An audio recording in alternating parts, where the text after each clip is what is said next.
बुद्ध पूर्णिमा के अवसर पर प्रधानमंत्री नरेंद्र मोदी एक दिवसीय दौरे पर पड़ोसी देश नेपाल के लुम्बिनी पहुंचे हैं। प्रधानमंत्री ने यहां लुम्बिनी में माया देवी मंदिर में पूजा की, पवित्र पुष्करणी तालाब और अशोक स्तंभ की परिक्रमा की।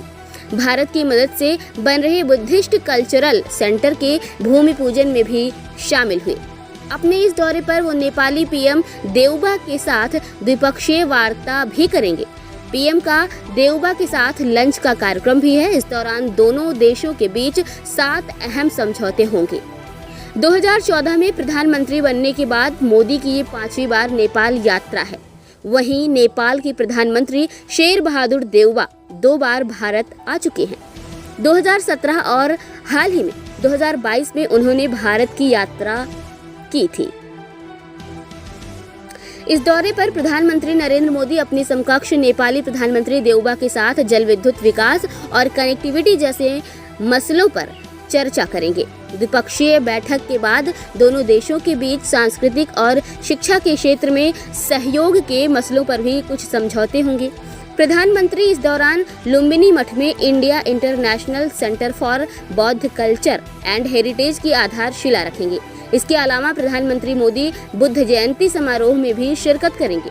वो बौद्ध विद्वानों, बौद्ध भिक्षुओं के साथ ही नेपाल और भारत के लोगों को संबोधित भी करेंगे।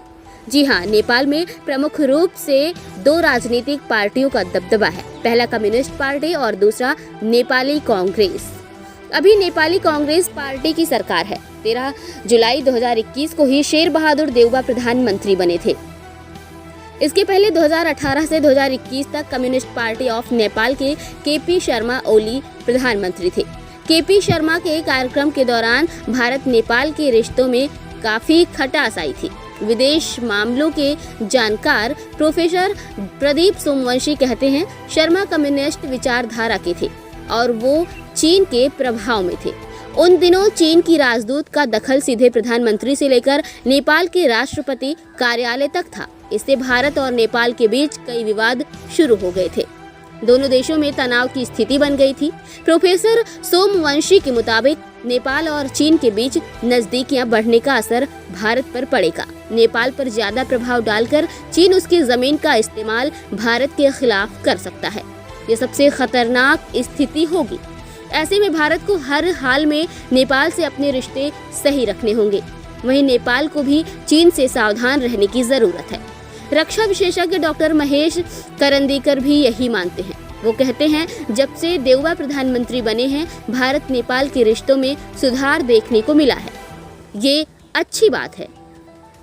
नेपाल को श्रीलंका के हालातों से सीख लेनी चाहिए। अगर नेपाल किसी भी तरह से चीन पर निर्भर हो जाता है तो आने वाले समय में उसकी हालत बहुत बुरी हो जाएगी।